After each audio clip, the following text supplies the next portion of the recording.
you. All right. 3, 2, 1. Good afternoon, everyone. Welcome to My Life Without Limits, episode number 6. And if you want to count the bonus one, it will be episode number 7. Just as we discussed last episode, some people discuss episode 7 with the bonus or episode 6 with this one. We have a fantastic guest from coming up all the way from the US. And but I'm gonna let Leah introduce her. But before I let Leah introduce our wonderful guest, I will want to welcome Leah, our co-host of My Life Without Limits, for all these episodes, season number 2. How are you doing, Leah, today? I'm good. I'm freezing, which is probably our beautiful guest probably is not freezing because she's in Miami. I am in sunny side Miami. No, I am not freezing, honey. Yes, I'm grateful to not be freezing. Yes, it's been cold this week here in Alberta, but that's okay. It's all right. Spring is coming. I know it's coming. So, but other than that, I'm great. I'm good. I'm glad you're great. I'm actually pretty cold too as well, but so you said spring is coming. We gotta enjoy the summer, and we gotta enjoy the spring too. So very, very exciting.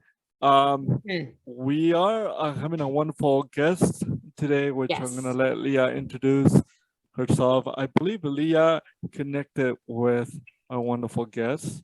Yes. And so it turned out to be a really, really cool connection. A good find. A very good find. I'm gonna let Leah introduce Paula, and then we'll go from there, and we'll let Paula introduce to our audience as well. So. Yes. I saw an article in Refinery 29. Is that what it's called? Yeah, Refiner. They have such great articles. So yes, I love them. Yes, they always have great articles out when I'm doing my Google searches for fun news and interesting news out there.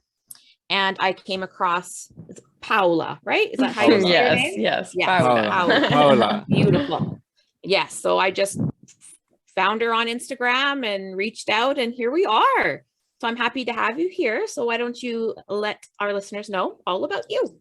I love it. Thank you guys so much for having me. You know, I am so beyond grateful for that Refinery 29 article, because literally last and this week I've recorded up to like about maybe 10 podcasts because of that article. Wow. I think that article reached so many people. Yeah. You know, the platform itself, Refinery, is huge, but I think it was the message in the article really related with many in the community and many people with disabilities. Yeah. My name is Paula Carozzo. I am a disability activist and a disability content creator. I come from a background of PR. So I went out in my way to work. After I graduated college, I went out and I started working for a whole bunch of lifestyle and marketing PR firms. Miami being such a lifestyle-y, glamorous city, you know, it's funny. The niche was always like hospitality, fashion, tourism, but always glamorized and heightened. So I started working in some agencies, and at some point I felt very stagnant and stuck in my work. And I wanted to see how I could somehow feel more fulfilled. And that's actually kind of when I thought about blogging. I always wanted to go out and be a blogger and blog about, you know, my outfits and what I was wearing and what I was doing. But there was a big aspect to my life that would be a little different than other bloggers. And it was the fact that I had a disability, that I have a disability. So I wasn't really going to be blogging about so much about, you know, our usual markets and what we're wearing, what we're eating, what, you know, what hair products we're using or where we're traveling to. I was going to be doing all of that, but with a disability.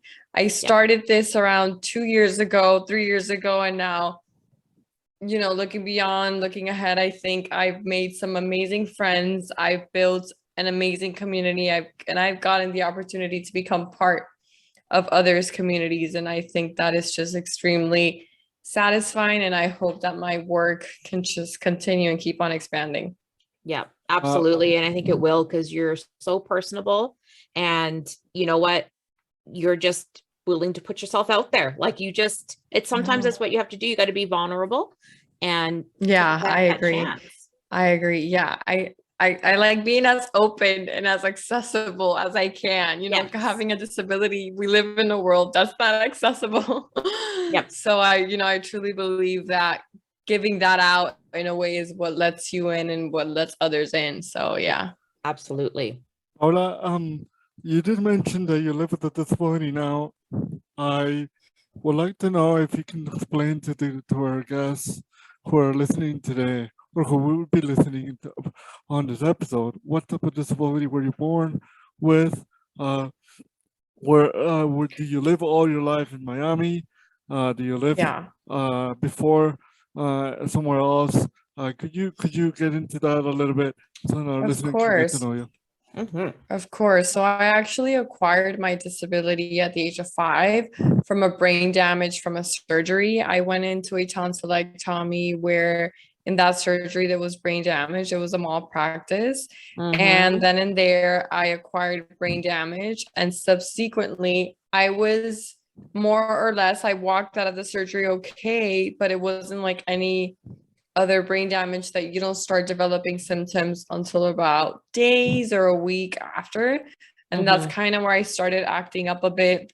My parents started noticing that I was a bit off, and they started noticing that my walking alignment, my knees would kind of crash in, and I was feeling very deteriorated, very tired. And then one night I completely lost my voice, and my parents were like, okay, this is very weird. This is not like, okay, Yeah. like the anesthesia effects are completely over at this point. And this was in Venezuela. So I went into the hospital. Many doctors couldn't really grasp what was going on. They didn't understand. All they saw was that there was some brain damage taking place. So in order to put a stop to it, they decided to induce me into a coma. But after waking up from the coma, I was essentially quadriplegic. So in a way, they kind of realized the brain damage persisted.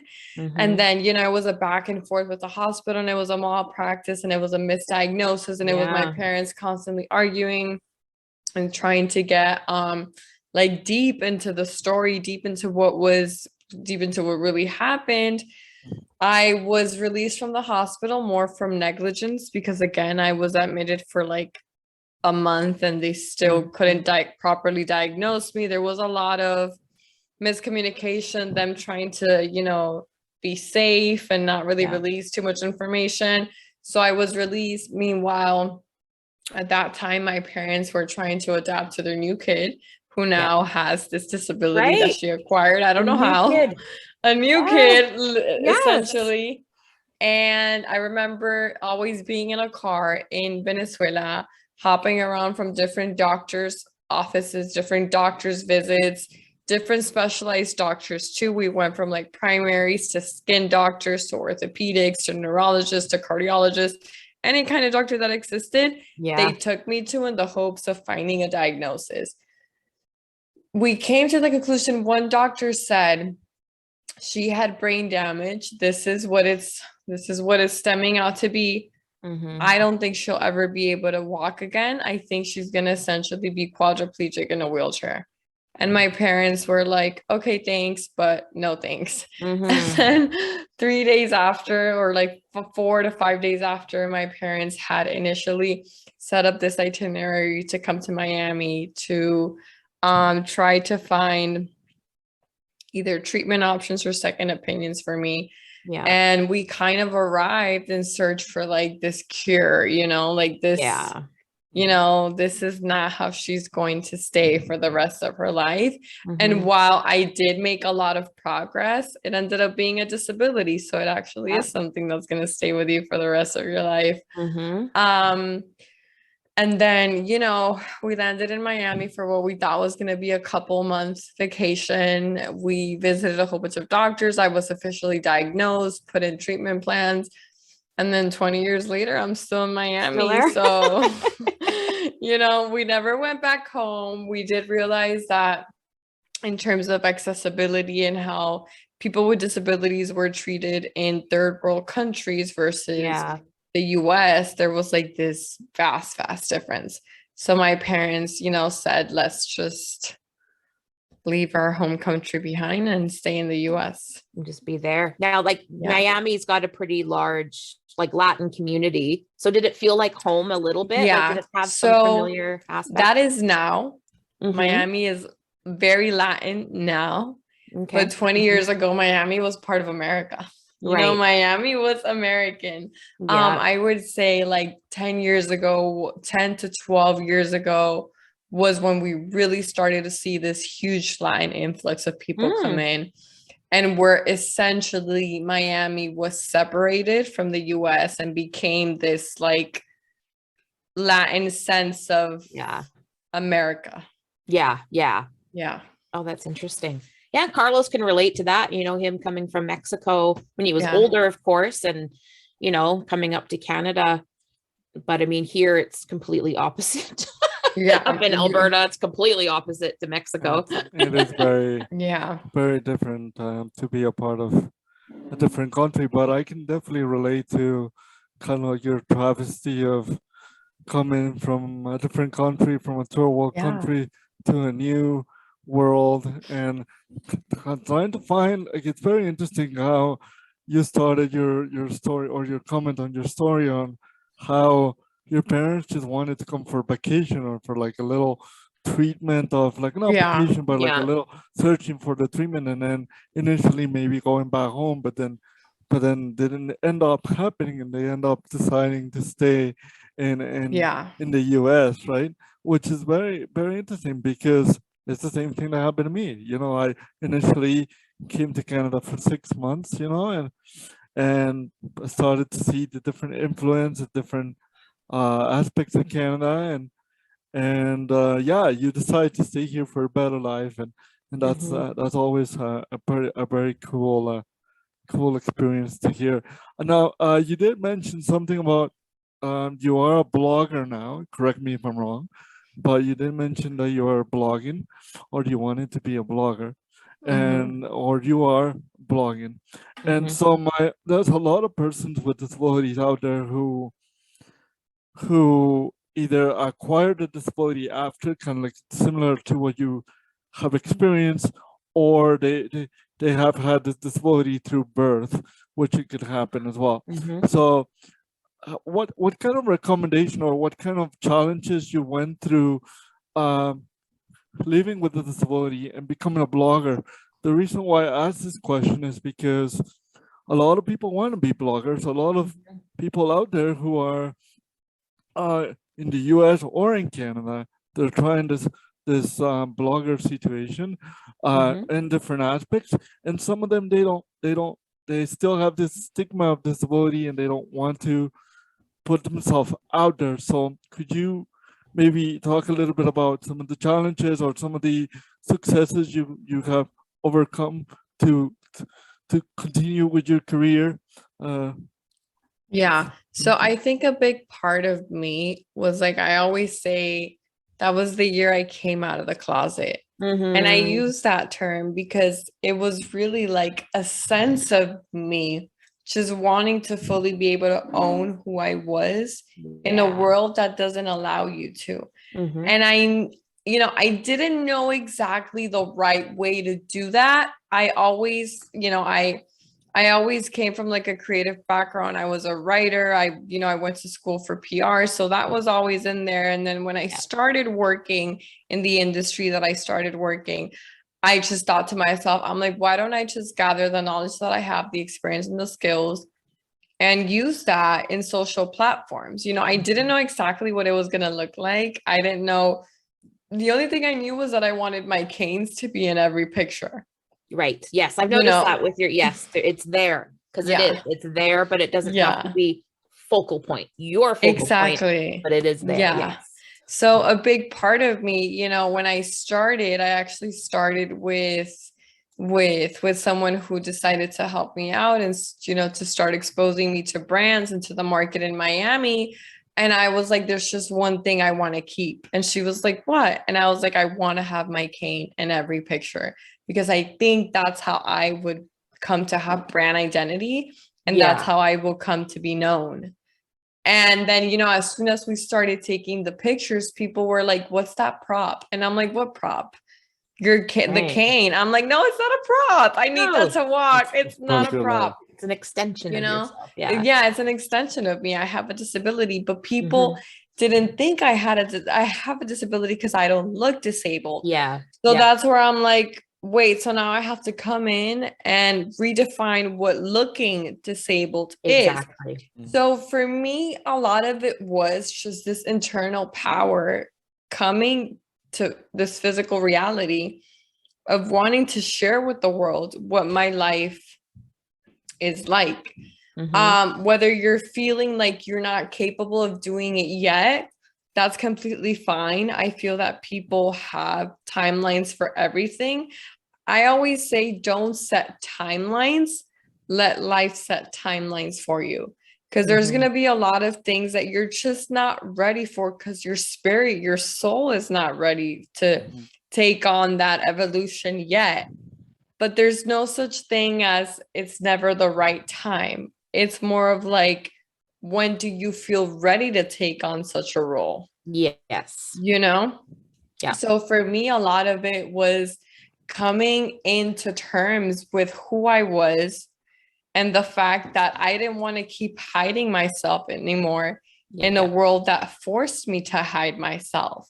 Yeah. And then it was through like that whole mental battles that I was like, maybe the only way to fully come out is to share a platform with the world. You know, and then I started doing that. And then as I started bringing in topics, more people related, and I'm like, oh, wait, so I'm not the only one that's going through this. And then more people, you know, began to follow me, began to follow the journey, all of that. But I will say that like every journey of content and storytelling in a way portrays what I'm going through in my life right now. And I think that's what makes it very authentic. Yeah. No, you can feel it. Like there's nothing more incredible than somebody being just authentically themselves, you know, and that everybody needs to do that and just put themselves out there and say, this is me. Yeah. This is who I am. Like, what are you gonna do about it? You know? Yeah. No, I love that. Thank you. And then something I'd like to add is that, you know, I feel that many of us don't feel ready or don't feel strong enough or capable enough. And while I do think you have to let life in a way set timelines for you, sometimes you need to kind of push yourself a little bit because there might be things that you're ready for that you just don't know you are ready for them yet until you try. Yeah, that's so get out of your comfort zone a little bit. Sometimes we get into a comfort zone situation when you're like, oh, I'm comfortable here, but you're not, because you're comfortable, you're not pushing yourself to be able to know that you can really do it. And I think that point that you just bring out, that sometimes you gotta, don't put those timelines, but sometimes you have to push yourself. You have to do those things. And I think as a person with a disability, from both of our perspective, we know, from what I can see from the little bit that I know you, Paula, is that you have pushed yourself to get out of your comfort zone. Same thing with myself. In a way, I push myself to get out of my comfort zone, because if we don't do that, we stay in back and we're like, oh, we're comfortable here, and then you don't reach your potential. That, as Paula just mentioned, you can definitely reach it, right? So for sure. I agree. And then, you know, Miami being such an active city, the active city that it is, you know, as I come to have more social presence, I start to get invited to events and I start to get invited to little things here and there. And it does take a toll at times to be the only disabled person showing up. You know, you show up, you look around everywhere and you're like, still nobody looks like me in this party, but that's okay. I'll represent us for now until we keep showing up, you know? So I think, you know, I think it's a continuing journey, and the growth is never going to stop, because once you grow in something, or once you reach a peak in something as human, either you're not satisfied or you have another void to fill. That's just how the human perspective works. Anybody who reaches a level of satisfaction, which I'm working towards, that of feeling fulfilled within myself, within myself daily, and not always feeling like I'm not satisfied and searching for more, great. You've reached life's most beautiful goal. But in the meantime, you have to push yourself. Yeah. Well, that's a whole life without limits thing that we always talk about. And that's really what it is about. It's not about, like we talk often about, it's not about going skydiving or being someone who's not afraid to, mountain climb. It's whatever for you. Like it's pushing yourself to that limit where you're, feeling fulfilled. But I think you also have to enjoy the process, because I think if you push yourself and you're not enjoying the process, it becomes overwhelming to your body, and it becomes told onto to your body. I mean, I'm not sure what your experience have been to, Paula, but for myself, I notice that if I don't enjoy the process, and I'm pushing and pushing and pushing, and I don't enjoy what I'm doing and enjoy every moment of it, just as Paula said, of enjoying the daily goals instead of enjoying the continuous, it feels like a toll on you if you don't enjoy that process. You know what I mean? So. No, I agree with that. And I think that's why it's so important that even if you feel like you still haven't found your life mission, or even if you feel like your time is over, you should find those little things that still bring you joy and that cultivate like that inner child in you. Yes. So that you can keep growing all the time. Yeah. And have fun with it. What do your parents think about everything that you're doing now? I don't think they ever saw the possibility of me becoming this like disability spokesperson, or living off like influencing and activism. But I do think it like sets the bar of everything they set in place for me. Right. Because without them, without anything they did, I surely would not be here. So, I think it's extremely gratifying, as it is for me, as it is for them and the whole family, to just see like how much I've been able to just grow and represent. Yeah.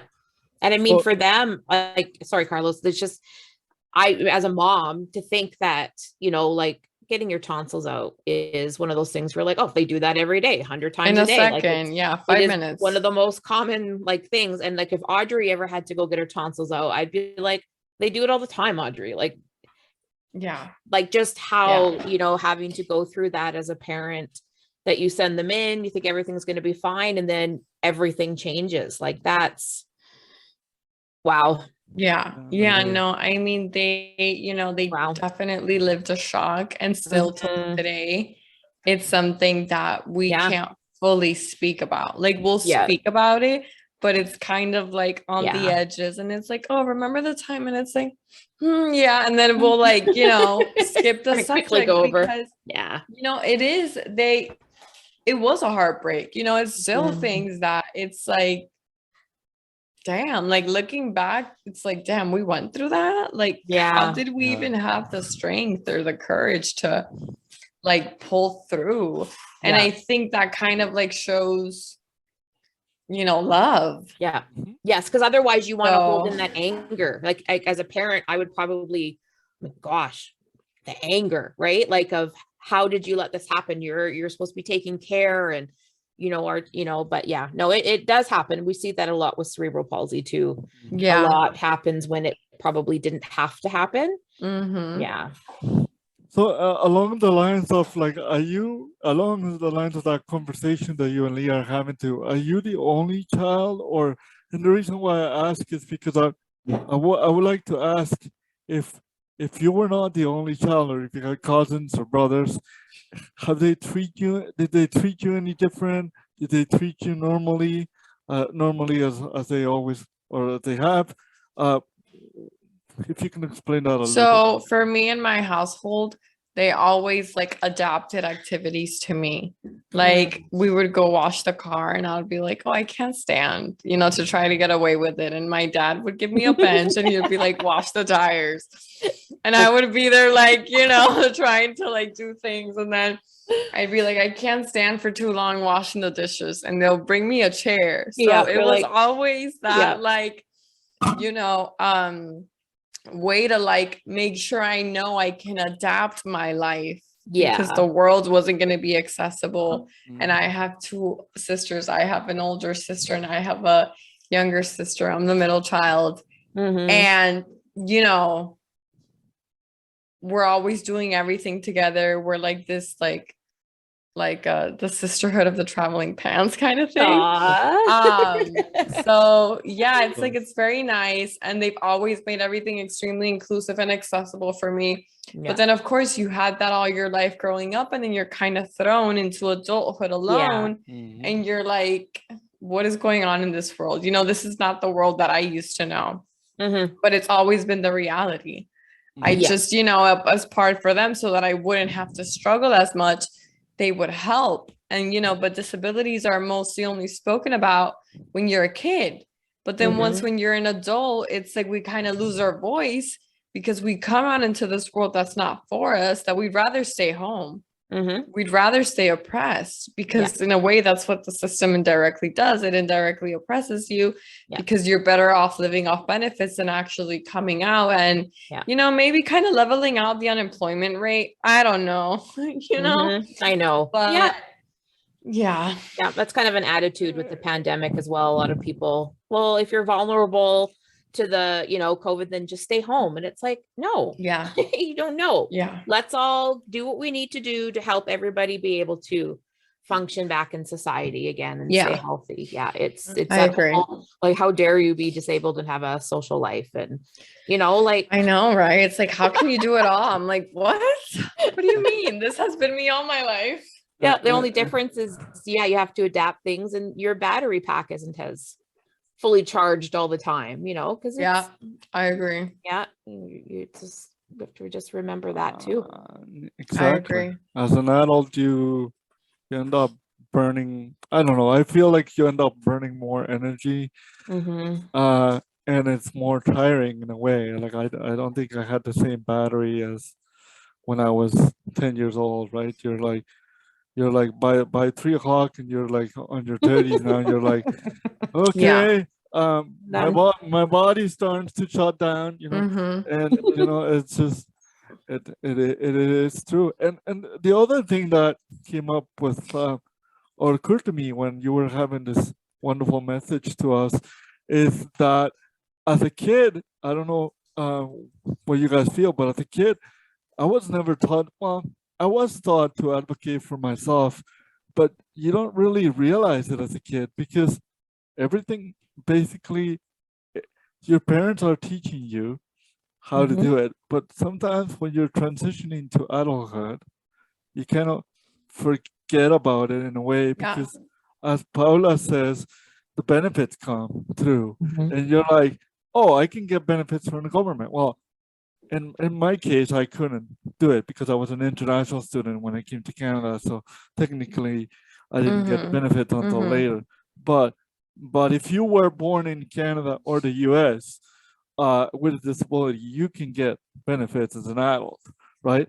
And so you realize that when you get benefits, you get put into your comfort zone to the point of like, I'm in a comfort zone. The government is giving me money. So why do I go out and about to be somebody that I need to be?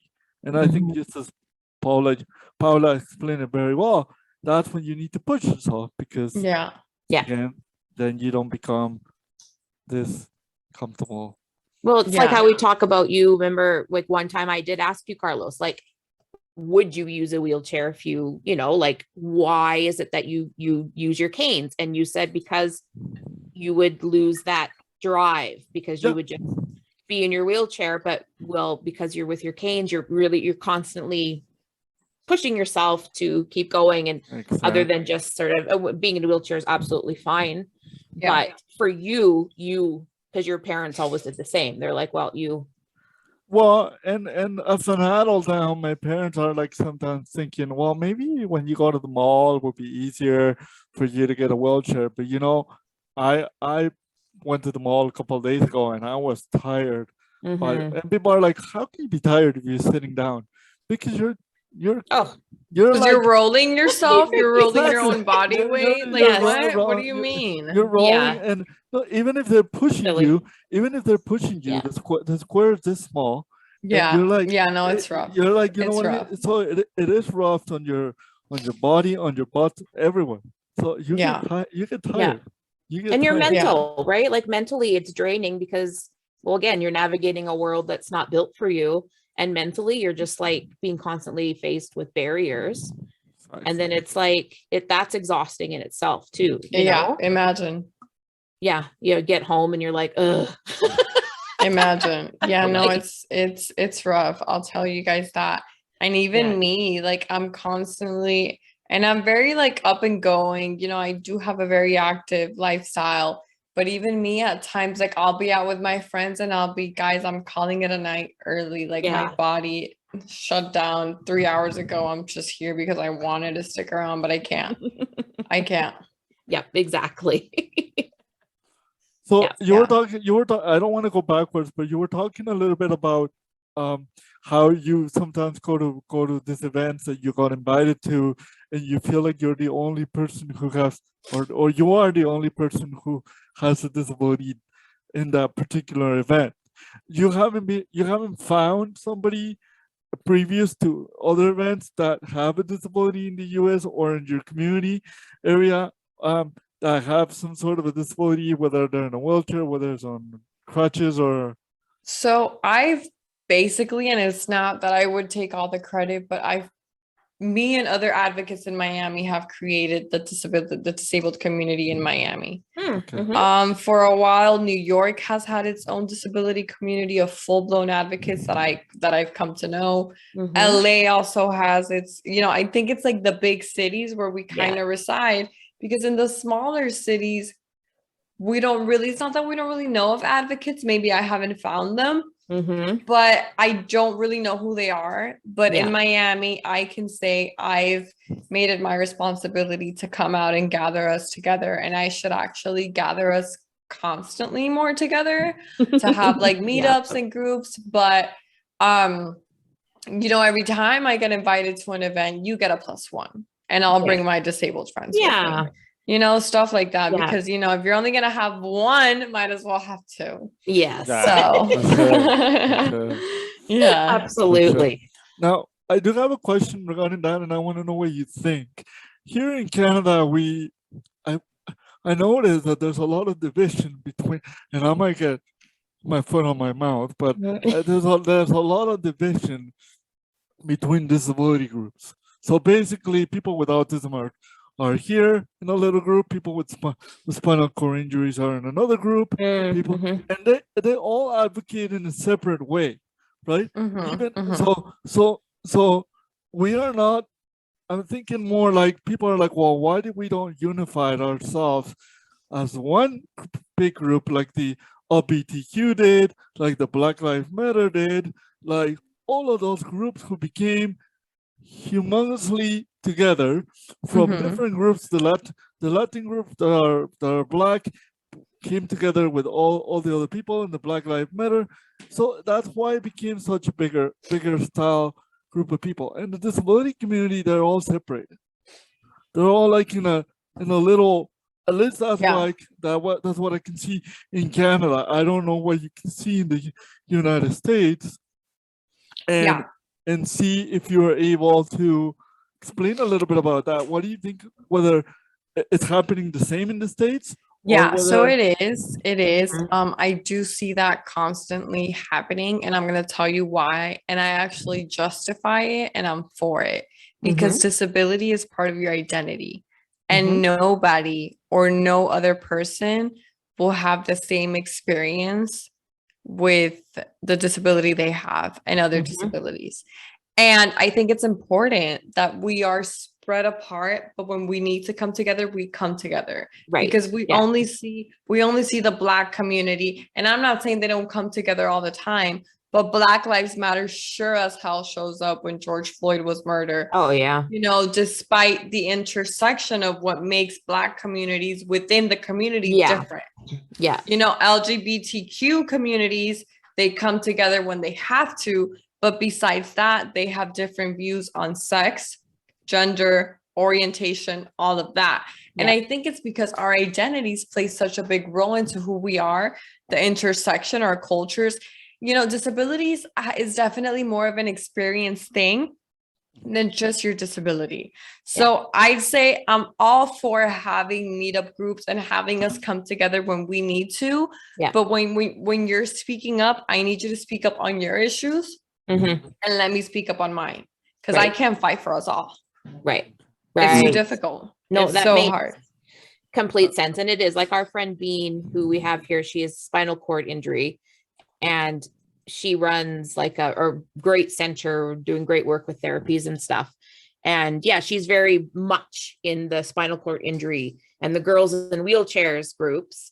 But she does help us with CP though too. Like she'll come together. But yeah, right now they're focusing on, you know, pushing to make catheters more affordable for those who need them. Whereas, you know, like Carlos, she probably wouldn't approach you because you don't need one. No, So she might not, but if she did need you, you would have her back. Yeah, but we can come together on accessibility because you guys all need that. So yeah, I like what you're saying there about that. And that's a good point, because I was never, well, not ever, but I wasn't seeing it that way. I was seeing it as a selfish, a selfish thing. But at the same time, the way you're putting it is completely right, because you're basically said it. Everybody has different issues. Everybody has different experiences that nobody can relate to in a way. Yeah. Right? Yeah. Even if you have CP, if we're both having CP, it's a completely different CP. My CP is not your CP. Exactly. And, you know, I think it's important because if one person takes the struggle for all, which it has happened previously in history, the reach is not going to be the same. Yeah. Then if you're actually, and then exactly. And I feel like, you know, in this community, if you're able to gather and collaborate, like, okay, this person that needs a catheter needs her petition to be signed, I'll be more than happy to put the petition on my platforms. You know what I'm saying? But I can't fight for that community because I don't know what they go through. Yeah. I can research, I can study it, but have I lived it? No. So my partake is there. I will be there, but limited. Yeah. Okay. Yep. No, that makes complete sense. That makes very, very much sense. A lot. Yeah. A lot more sense. So. Yeah, absolutely. I like that because everybody, you know, and if you have too many voices speaking for you, your voice gets drowned out, and then you don't feel. It's always like having when you have older siblings, they'll often speak for you. So younger siblings kind of quiet their voice because why would they need to? They've got their siblings speaking for them. So it's one of those, where it just. Yeah, I know. I like that. I can get on board with that. It's beautiful. Yeah. Do you have any more questions that you Well, want let's to ask? just talk a little bit before we wrap up about mental health and how you keep your mental health in check. And then, you know, like, are you feeling like you're living your life without limits? You know, I can say at this point in my life, I am, but it's definitely because I worked a lot on myself. I worked on my mental health. You know, there came a point in my life where I stopped seeing mental health and approaching mental health professional as a problem and as that I was crazy and more as of like my self-improvement. And I actually have a history of going to psychologists and reaching out to mental health professionals, because living with a disability is not easy. And there's also a part where you have to come to terms within yourself that if you need help, you need to ask for it. And it's fine. Just get the help that you need. You know, nobody is going to no. I think you grow more as a person when you start accepting certain things about you than leaving them off to the side, thinking you're going to be saved one day. Right. Yeah. So for me, you know, mental health is a priority, and not only for people in minorities or in communities, it's for everyone.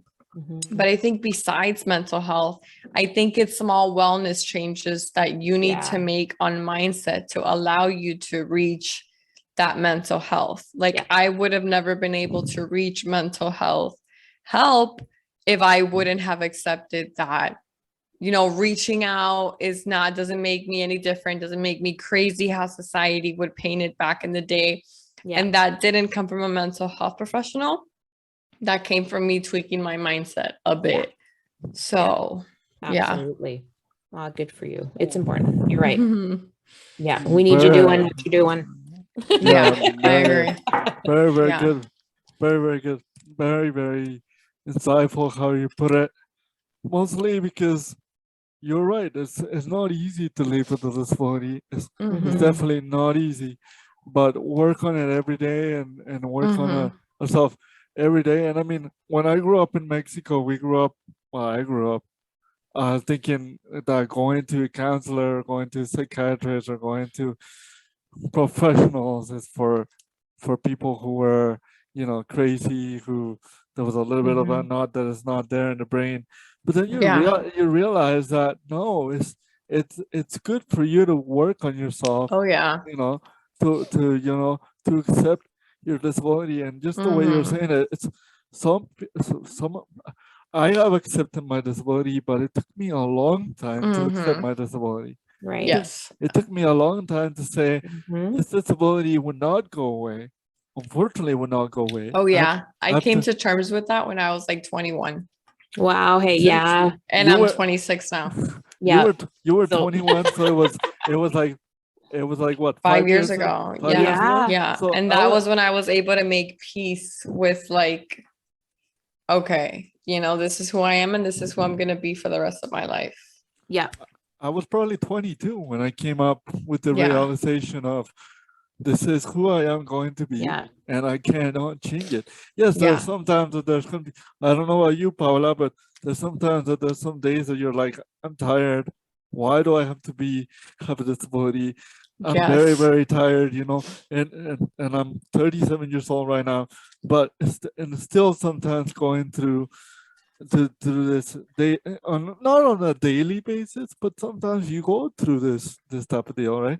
But Mhm. again, it's once you accept that and saying, okay, this is how I'm gonna live. This is my Yeah. disability, and this is how I'm gonna live. Your life changed completely, and I think you Yeah. just hit it on the nail. for Yeah. I sure. always tell my daughter, I you know, agree. like feel how you want to feel sorry for yourself for a Oh, while. yeah. Yeah. You've got to come out from it. So Yeah. go and have your woe is me day and do what you need to do. But tomorrow you got to do something to get yourself out of that. So yeah, no, we all Yeah. need those days once in a while just to feel sorry for ourselves. Us girls know about that. Oh my God. Yeah. Do it Yeah. once a month at least. For sure. For sure. And it's what I was saying earlier. I'm like, healing comes at its own time, at its own rate. You know, Yeah. you don't have a timeline for it. It's just when you're ready to heal. You're Yeah. ready to hear. So- Exactly. That's No, a great. That's a beautiful. great point. That's a Mhm. very great point, and I hope people took note of that because like I said, people with disabilities and a lot of other people, they live in timelines. And just as Paula says, let's not live in timelines. It's on your own healing. It's on your own time, right? Yeah. It's on your own healing Yeah. on your own time. And I Yeah. think people need to make a note of that for sure. Yeah. For sure. For sure. Beautiful. All right. Well, thank you very much, Paula, for your time. And thank Yes. you, Leah, for finding somebody as amazing as Paula. Thank you, guys. I was so glad she emailed me back. Some people don't. Always. No. I was very I glad. might reply late, but I always Yeah. always Always. answer. Maybe sometimes the farthest I've gone, I think it's like 2 weeks without answering people, Yeah. but I always answer. Always so. when the time is right, it happens. Yeah. All Mhm. good. Time is right. Well, thank you. Thank you so much for your time. Thank you so much for sharing a little bit of your story. We'll make sure. Mhm. Oh, before I let you guys go, Paula, I don't know if you want to give out your, I don't know, it's up to you if you want The people socials. to follow you on your social media, Sure. on your links that you have, the article. If that's okay Sure. with you, we'll put it on Yeah. on the I'll put description. them in Sure. the show Put description as everything. well. You guys can follow me on my Instagram at PAUUZZO. And then my TikTok is that same name, just with another O at the end. Beautiful. I love TikTok. Perfect. Well, I do. I well, love TikTok. we'll put those up for sure. Thank you guys. On the description, and I really will hope people will listen to this because it's a fantastic show. It's a fantastic episode today. I think people are going to learn a lot about it, just as much as I did. And I'm not kidding about this. I know I always said this, but it's true. And yeah, so We love it. We love the bragging. Absolutely. Thank you so much for your time. Thank you guys. It was wonderful. Thank you everybody for listening today. And make sure to check our social media. Make sure to check Paula's social media and follow her, and to let everybody know to continue to live their life without limits as much as they can. Okay, we'll see you guys soon. Bye-bye. Bye. Bye, guys. Thank you.